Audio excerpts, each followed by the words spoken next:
Our investigations editor Manoj Gupta getting us these details. A possible confrontation between India and Pakistan is possible along the line of control. Now, the US intel report actually says that there could be violent unrest in Jammu and Kashmir or what they call a militant attack, but then go on to say acts of terror committed by Pakistan because Pakistan tacitly is backing certain terror outfits and terror activities on Indian soil. So what they are saying is there could be a massive, major terrorist attack in Jammu and Kashmir, and they go on to say that under PM Modi, India is likely to respond militarily to Pak. If that kind of a nature situation happens and Indian soil is attacked and innocents are killed on Indian soil. Pakistan supports anti-India militant and terrorist groups, is what this intel report says. India-China face-off. Ties between India and China would also remain strained. So vis-a-vis Pakistan and China, there is risk of conflict and escalation. Risk of an armed confrontation between India and China looms and remains, might involve direct threats to US persons and interests, threats to the West, threats to the US from Islamic State, Central Iraq and Syria. So that's the ISIS coming in, and the IS Khorasan can strike out the west and outside of Afghanistan too. Also saying that Al-Qaeda is adapting to the Taliban rule using Iran as a safe haven. So very concrete assessment, but all of it seems to be centered around Pakistan, China and the region around this, and it has India involved, that there could be direct conflict. Something that even the Prime Minister of India, Narendra Modi ji, has in fact hinted in the past that we are ready, but there will be those that would want to attack us and push us into a state of conflict. Ambassador Rajiv Dogra is with us, Lieutenant General Sanjay Kulkarni with us. Namaste, gentlemen. Jai Hind. Thank you very much. And let me ask you, Ambassador Rajiv Dogra, how would you assess the US intel report? Brahma Chelani ji has already taken exception to the US softening the word and saying militant and not terrorists, and saying there is again a narrative there.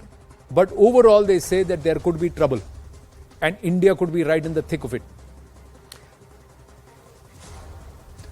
Well, I don't think it is anything new, because Pakistan has been against the size of India, the democracy of India and the success of India right from 1947. Otherwise, there wouldn't have been Kabaili attack led by Pakistani army in Kashmir right from 1947 onwards. Otherwise, there wouldn't have been 26/11. There wouldn't have been Balakot. So, what US is saying is another link in that chain, that look, Pakistan's internal stability is now in doubt and anything could happen to divert the attention of its population.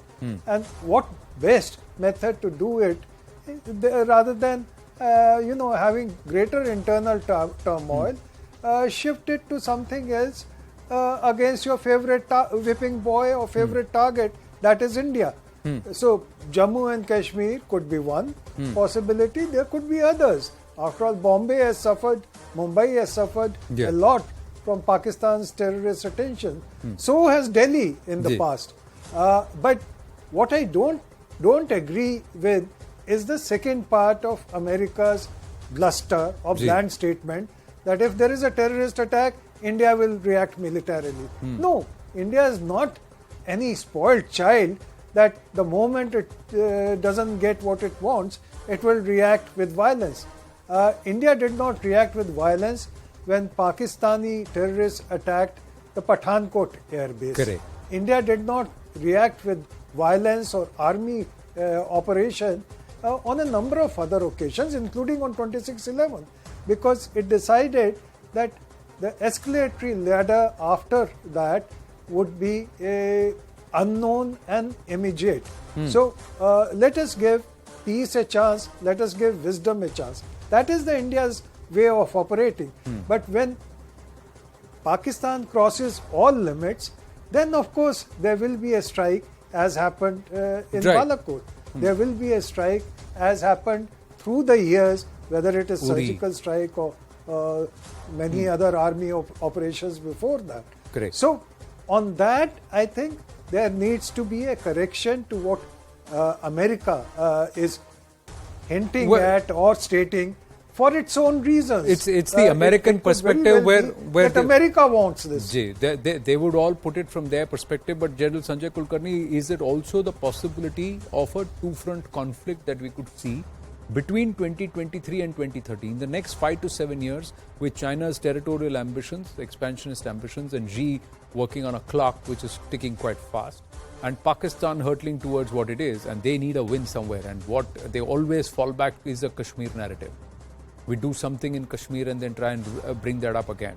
Any conflict with Bharat means that they can go with a begging bowl to nations that would sympathize with it.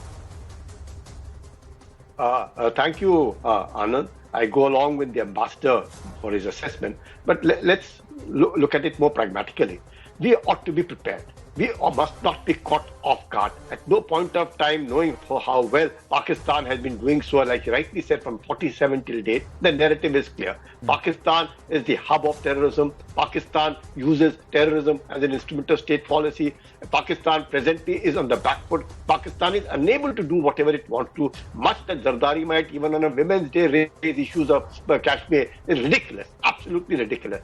But yes, looking at China. Now, even China today, knowing and seeing what is happening in Ukraine, understands very well that India is a growing power. India's infrastructure has come up.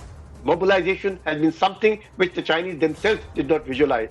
Much what has happened after Galwan, even at Tawang, you see the kind of reactions that there are. So China understands very well that India is not what they perceive or what they want the world to know or what the neighbors need to know about India. Everybody in the world understands that India is a rising power. India has the strength. India has the political will. India has the diplomatic gumption to tell people right there what is expected of us and what they should do and not dictate or even try and unnecessarily give advice to us. So India has reached a level where things have moved. So to say what would happen 4 to 5 years later would be extremely difficult. But yes, preparation to ensure, because what happens is deterrence will prevent war. If you're not prepared, there is a possibility for war. But if you're prepared, the deterrence is there. If you're equipping yourself the way they are slowly and steadily doing it, we will ensure. The fear that, Anand, people are talking about nuclear state. Nothing. Nuclear is something which is mutually assured destruction. Nobody will use nuclear bomb, irrespective of whatever it is. No, it's not just, it's about underestimating the ability to respond, and playing the big brother attitude, trying to keep peace and looking at the escalatory costs which Pakistan used to its advantage. Now Pakistan knows that no, there is going to be retaliation. Time and place of choosing will be of Bharat's and measure on mode of choosing would be of our own, but we will retaliate or we will teach them a lesson. And that's something which nations are realizing, including China. I just have more news coming through. There is a mysterious kill list, ladies and gentlemen. Another